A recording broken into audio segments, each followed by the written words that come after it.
Причина всему оказалась нету. Вот такая спонка.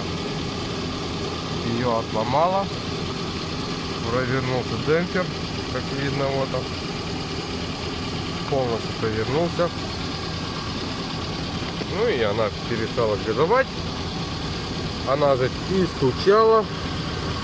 Вот он видно, прям выработку местом стучала, здесь не стучала, прям одним местом билась